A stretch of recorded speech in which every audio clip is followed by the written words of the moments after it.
নমস্কাৰ বন্ধু-বান্ধৱসকল, আপোনাৰ সকলোকে মোৰ ইউটিউব চেনেল আৰবি কনচেপ্টত পুনৰবাৰ স্বাগতম জনালোঁ। বন্ধু-বান্ধৱসকল, আমি আজি এই ভিডিঅ'ৰ জৰিয়তে আলোচনা কৰিম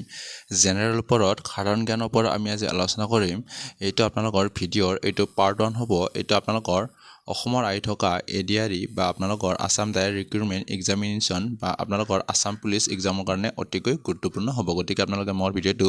প্ৰথমৰ পৰা শেষলৈকে চাই যাব আৰু লগতে যিবিলাকে মোৰ চেনেল নতুনকৈ আছে আপোনালোকে মোৰ চেনেল ছাবস্ক্ৰাইব কৰি ল'ব, যাতে মোৰ পৰা তেনেকুৱা নতুন নতুন ভিডিঅ' পাই থাকে। গতিকে বন্ধু-বান্ধৱসকল, আহক আমি ভিডিঅ'টো আৰম্ভ কৰোঁ। আজি ভিডিঅ'টো প্ৰথমটো কুৱেশ্যন হৈছে, who was the first Assamese to fight against the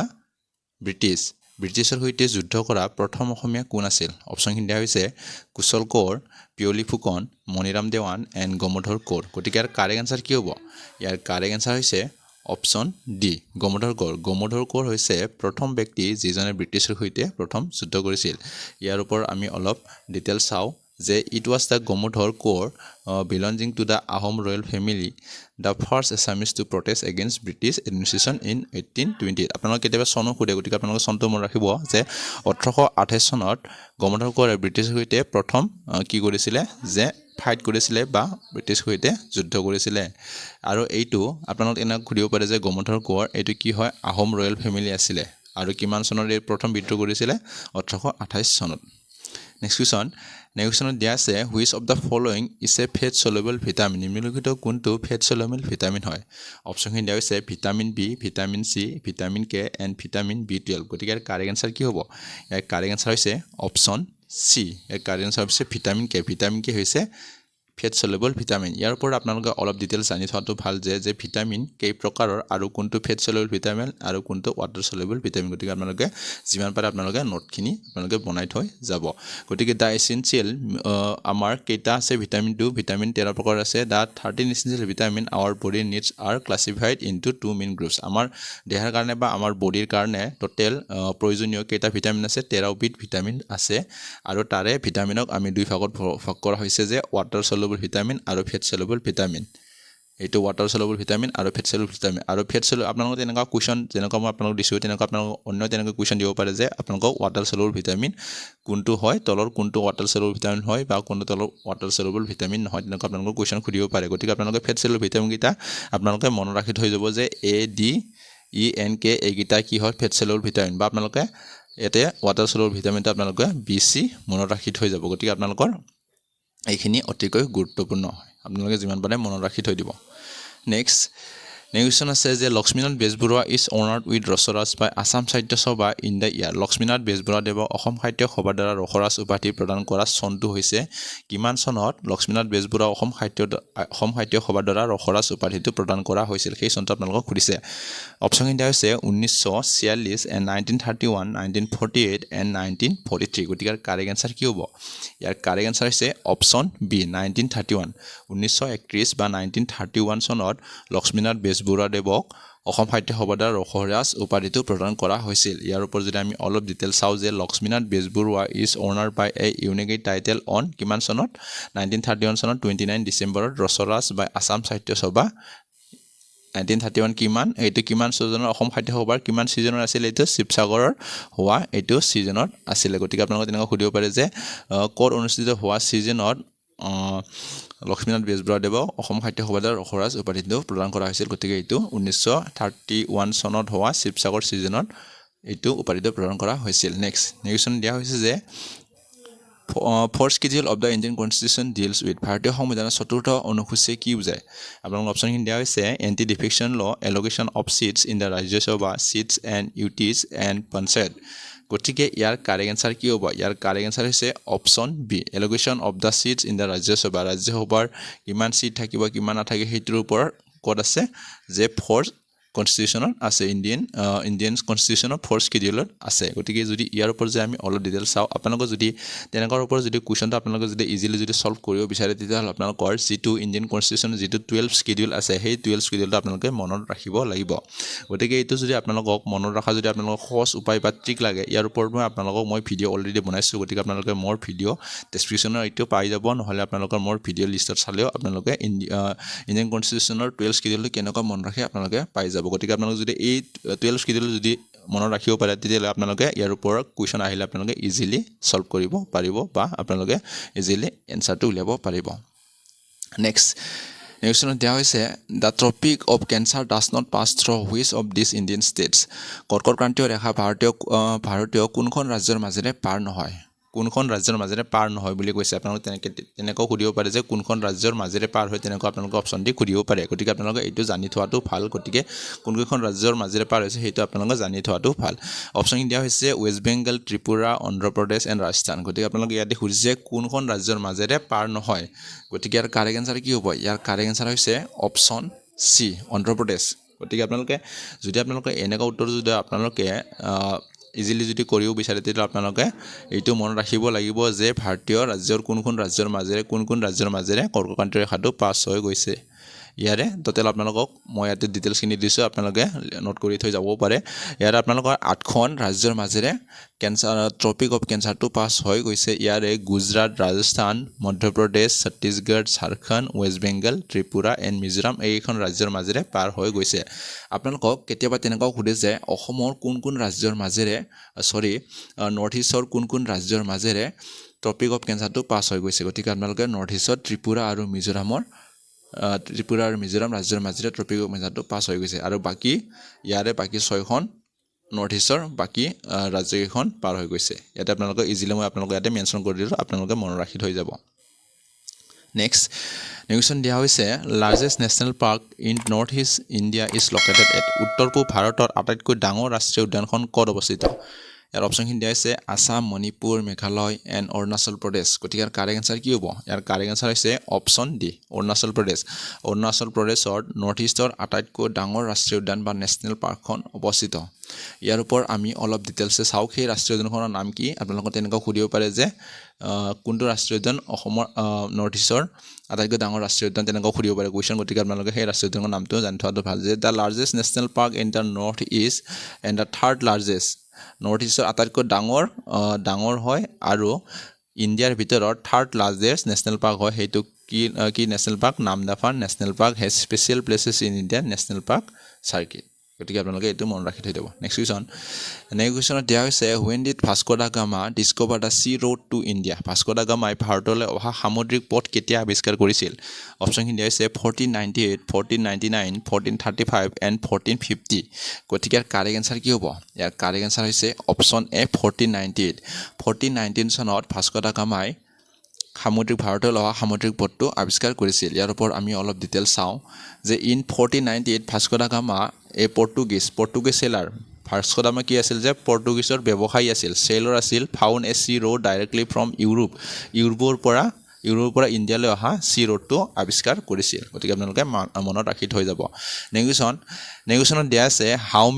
how many megabyte makes 1 GB gigabyte কিমানটা MB এটা GB বনায় ইয়াৰ অপশ্যনখিনি দিয়া আছে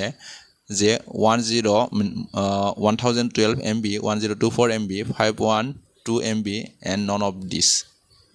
মানে none of the above mention ওপৰত এটাও নহয় ইয়াৰ কাৰেক্ট এনসাৰ কি হ'ব ইয়াৰ কাৰেক্ট এনসাৰ হৈছে অপশ্যন বি 1024 1024 MB 1 মানে 1 GB কিমান বুজায় 1 GB 1024 MB বুজায় ইয়াৰ ওপৰত যদি আপোনালোকক অলপ মই ডিটেইলছ দিছোঁ যে আপোনালোকে যাতে ইজিলি আৰু যদি অন্য তেনেকুৱা কম্পিউটাৰৰ ওপৰত ৰিলেটেড যদি কুৱেশ্যন আহে তেতিয়া আপোনালোকে যাতে ইজিলি কৰিব পাৰে 1 বাইট আপোনালোকে এটা মোবাইল ইউজ কৰি থাকে গতিকে আপোনালোকে বহুতে নাজানে যে 1 KB কিমান বাইট থাকে বা আপোনালোকে 1 MB কিমান KB থাকে এইবিলাক নাজানে গতিকে আপোনালোকে এইটো মনত ৰাখি থৈ দিয়াটো ভাল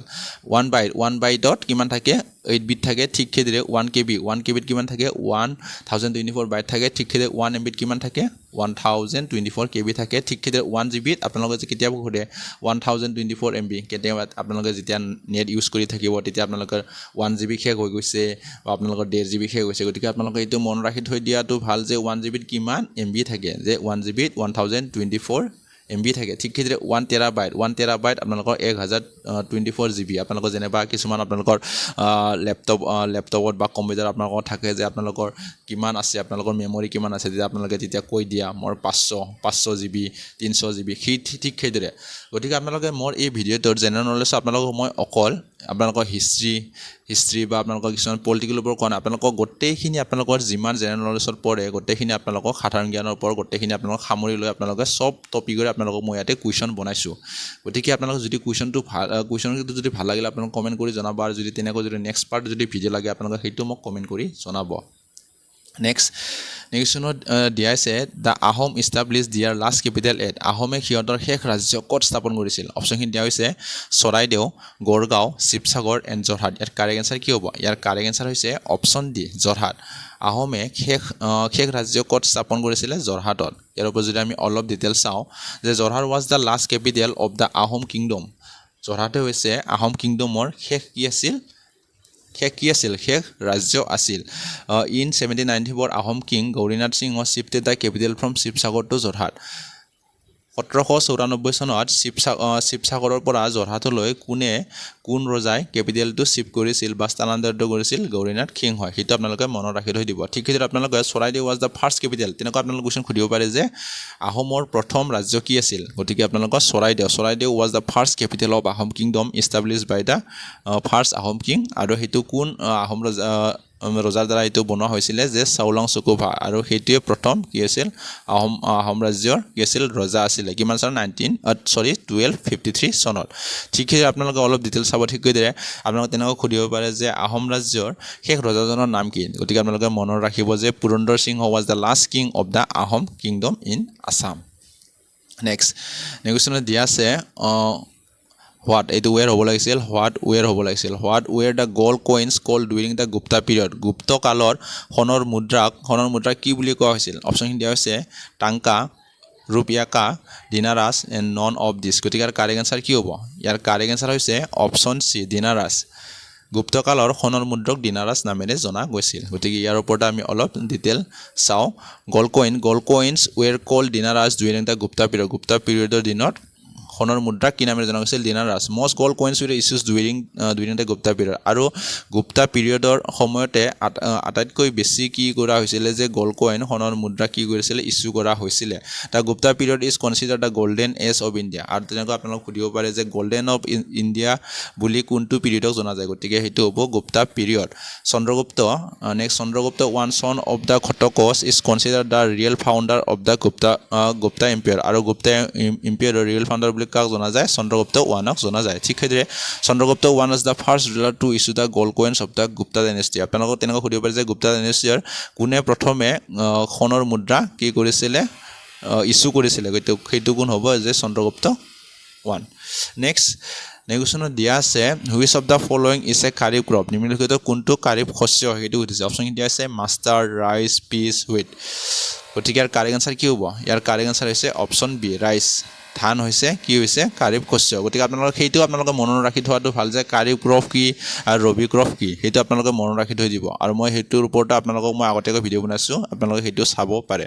গতিকে আপোনালোকৰ খাৰিফ ক্ৰপ কেতিয়া কৰা হয় আৰু ৰবি ক্ৰপ কেতিয়া কৰা হয় সেইটো আপোনালোকে ভালদৰে জানি থোৱা ভাল গতিকে ইয়াৰ ওপৰত যদি আপোনালোকক মই অলপ ডিটেইলছ কৈছোঁ যে kharif crops are grown in the rainy season আৰু খাৰিফ ক্ৰপ কৰাৰ কাৰণে খাৰিফ শস্য কৰাৰ কাৰণে কি লাগে বৰষুণ লাগে অতিকৈ মানে কি লাগে অধিক পৰিমাণে কি লাগে বৰষুণ লাগে ইন দ্য ৰেইনি ছিজন মানে এইটো বাৰিষা কালতহে হয় from the June to September আৰু জুন মাহৰ পৰা ছেপ্টেম্বৰ মাজত হয় this crop require a lot of water আৰু কি লাগে বুলিছে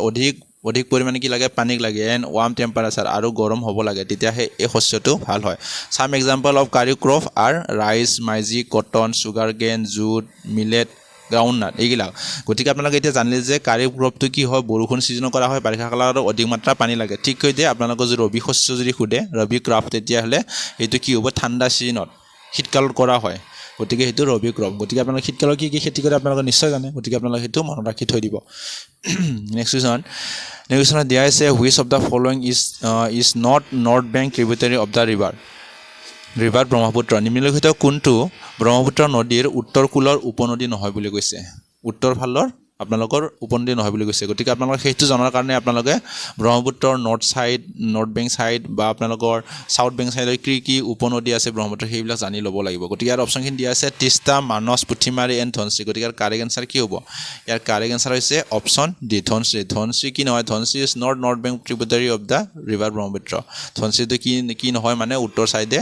নাই ব্ৰহ্মপুত্ৰ উত্তৰ সাইড নাই সেইটো হ'ল দক্ষিণ সাইডে আছে যদি ইয়াৰ ওপৰত যদি আমি অলপ চাওঁ যে এইটো হ'ল সাপোজ এইটো ব্ৰহ্মপুত্ৰ হয়নে নহয় এইটো ব্ৰহ্মপুত্ৰ নদী ব্ৰহ্মপুত্ৰৰ আৰু এই সাইডে হ'ল এই সাইডে নৰ্থ বেংক এইটো মানে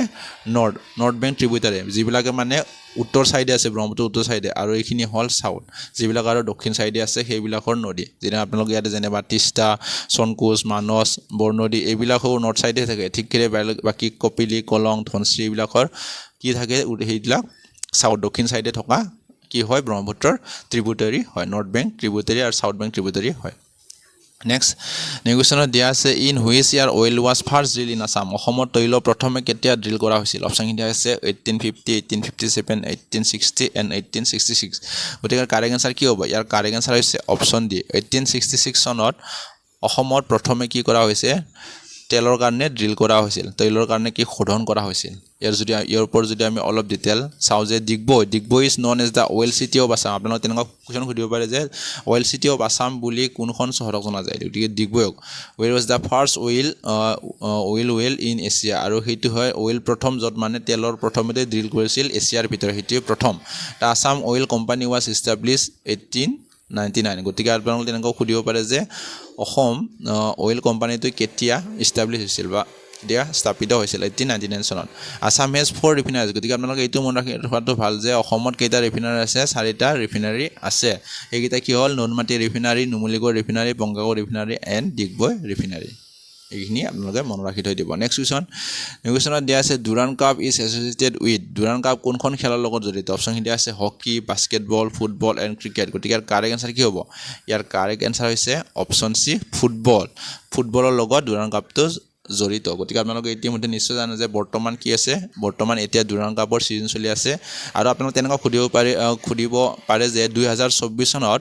অসমৰ কোনখন ঠাইত ডুৰাণ্ড কাপটো কি কৰিছে যে আয়োজন কৰিছে গতিকে আপোনালোকে মনত ৰাখি থৈ যাব যে অসমৰ ডুৰাণ্ড কাপটো কোকৰাঝাৰত কি কৰিছে অনুষ্ঠিত কৰিছে গতিকে আপোনালোকে মনত ৰাখি থৈ দিব নেক্সট নেগোচিয়েশ্যনত দিয়া আছে what is the full form of virus of কম্পিউটাৰৰ ভাইৰাছৰ সম্পূৰ্ণ অৰ্থ কি আপোনালোকে সেইটো সুধিছে অপশ্যনখিনি দিয়া আছে vital information resource and under siege vital information rich under system virtual information resources under siege and vital information race under siege গতিকে কাৰেক্ট এনসাৰ কি হ'ব ইয়াৰ কাৰেক্ট এনসাৰ হৈছে option A option A vital information resources under siege এইটো হ'ল ভাইৰাছৰ ফুল form যদি আমি ইয়াৰ ওপৰত যদি অলপ ডিটেইল যদি চাওঁ আপোনালোকে নিশ্চয় জানিলে ভাইৰাছৰ ফুল ফৰ্মটো কি vital information resources under siege it is a type a malicious software আৰু এইটো ভাইৰাছৰ এটা কি হয় মেলিচিয়াছ ছফ্টৱেৰ টাইপৰ malware that can damage on your data files and software আৰু কি কৰে ভাইৰাছে আপোনালোকৰ যিবিলাক কম্পিউটাৰ বা মোবাইলত থাকে সেইবিলাকত আপোনালোকে কিছুমান ডাটা ফাইল বা ছফ্টৱেৰক কি কৰিলে ডেমেজ কৰি বেয়া কৰি পেলাই সেইকাৰণে আপোনালোকৰ এতিয়া মোবাইল বা আপোনালোকৰ কিছুমান কম্পিউটাৰ শ্ল' মাৰে হেং মাৰে সেইটো কিহৰ কাৰণে হয় এইটো ভাইৰাছৰ কাৰণে হয় গতিকে আপোনালোকক যিটো মই আজি জেনেৰেলৰ ওপৰত যিটো 15টা কুৱেশ্যন লৈছিল সেইটো অতি গুৰুত্বপূৰ্ণ আৰু এটা আপোনালোকক মই মিহলি মানে চব টপিকৰ ওপৰত আপোনালোকক সেই কুৱেশ্যন দিছোঁ গতিকে আপোনালোকক যদি আজি মোৰ ভিডিঅ' চাই কেনেকুৱা লাগিলে ভাল লাগে লাইক কৰি দিব আৰু আপোনালোকৰ মোৰ এই ভিডিঅ'টো আপোনালোকৰ বন্ধু বান্ধৱীসকলক আপোনালোকে শ্বেয়াৰ কৰি দিব আৰু আপোনালোকৰ অন্য এটা নেক্সট ভিডিঅ'ত লগ পাম থেংক ইউ